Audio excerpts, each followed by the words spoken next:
கந்தனருள் நேயர்கள் அனைவருக்கும் வணக்கம். இன்றைய பதிவு ஐயப்ப பக்தர்களுக்கு உண்டான பதிவு.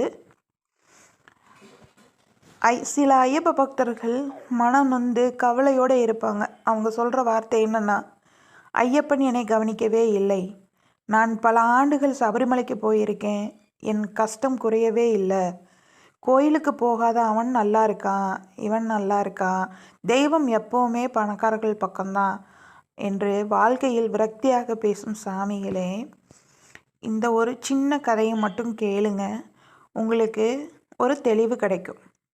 இது காசியில் நடந்த ஒரு உண்மை சம்பவம், வரலாறும் கூட. நான் படித்ததை உங்களுக்கு சொல்கிறேன். ஒரு நாள் காசி விஸ்வநாதர் வரியன் வேடம் பூண்டு காசியில் நகர்வலம் வந்தார். செல்வந்தர்கள் வசிக்கும் பகுதிக்கு பசிக்கு உணவு கேட்டார். எல்லா கதவுகளும் மூடப்பட்டன. பின் நடுத்தர மக்கள் வசிக்கும் இடங்களில் வீடு வீடாக ஏறி இறங்கினார். யாரும் பிச்சை போடவில்லை. மாலை 7 மணி ஆகிவிட்டது. உணவு கிடைக்கவில்லை. பசியோடு காசியின் கழிவுநீர் கங்கையில் கலக்கும் இடத்திற்கு வந்தார்.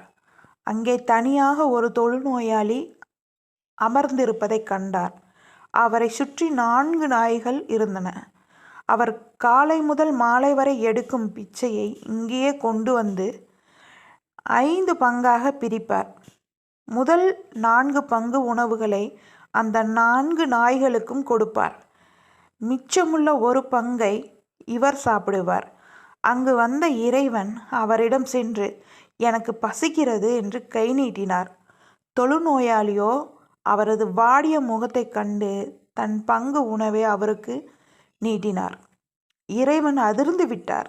நான் யார் தெரியுமா என்று தொழுநோயாளியிடம் கேட்கிறார். நீ யாராக இருந்தால் என்ன, முதலில் இதை சாப்பிடு என்றான்.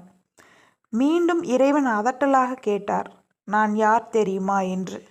தொழுநோயாளி அமைதியாக சொன்னார். இறைவன் வாயடைத்து போய்விட்டார். இந்த தொழுநோயாளியின் அசுத்தமான உணவை என் அழுகிப்போன கைகளால் கொடுப்பதை பெற்றுக்கொள்வது காசி விஸ்வநாதரை தவிர வேறு யாராக இருக்க முடியும் என்று சிரித்தார். எல்லா உயிருக்குள்ளும் உயிராக இருக்கும் இறைவனுக்கு எந்த உயிருக்குள்ளும் வேறுபாடு பார்க்க தெரியாது என்பதை அவர் தெளிவாக உணர்ந்து அழகாக சொன்னார் தொழுநோயாளி. இறைவன் மெய்மறந்து போய் நின்று விட்டார். இதுதான் சாமி உண்மை.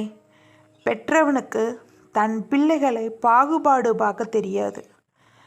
நமது கஷ்டம் நமது முன்னோர்கள் செய்த கர்ம வினையால் அதை நாம் அனுபவித்து கழித்துத்தான் ஆக வேண்டும். அதே நேரம் நமது யாத்திரையின் புண்ணியங்கள் நமது வாழ்நாளில் விரைவில் வந்து சேரும். இல்லையேல் நமது சந்ததிகள் அதை அனுபவிப்பார்கள். இதுவே சத்தியமான உண்மை.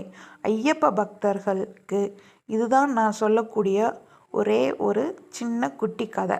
இந்த கதையின் மூலிமா உங்களுக்கு தெய்வம் அதை பண்ணலை இதை பண்ணலை, ஏன் பண்ண மாட்டேங்குது அப்படிங்கிறத நீங்கள் புலம்பிகிட்டே இருக்காமல், மனக்கவலையோடு இருக்காமல், உங்களால் என்ன முடியுதோ அந்த விரதத்தை காப்பாற்றி மன தூய்மையும் உடல் தூய்மையும் இருந்தால் மட்டுமே போதுமானது. ஐயப்ப பக்தர்களுக்கு நம்ம யாரையும் சபிக்க வேணாம். நீ நாசமாக போ, நான் உன்னை மாலை கழட்டிட்டு வந்துட்டு உன்னை அப்புறம் பார்த்துக்கிறேன் பார் அப்படின்லாம் சொல்லக்கூடாது. யாரையுமே மனசில் நினச்சி நொந்து போகாதீங்க. நீங்கள் விரத காலத்தில் உங்களுக்கு யாராவது இடையூறுகள் துன்பங்கள் கொடுத்தாங்கனால அதை தாங்கிக்கோங்க. அதை ஐயப்பன் பார்த்துப்பார். எப்போவுமே ஒன்று சொல்கிறது, வழிநெறி தவறாமல் உங்கள் விரதங்களை கடைபிடித்து வாங்க. ஐயப்பன் சீக்கிரமாகவே உங்களோட கர்மா வினையை கழித்து புண்ணியங்களை அள்ளித்தருவார். நன்றி நண்பர்களே. சேனல் பிடிச்சிருந்தால் லைக் பண்ணுங்கள், சப்ஸ்கிரைப் பண்ணுங்கள். தேங்க்யூ.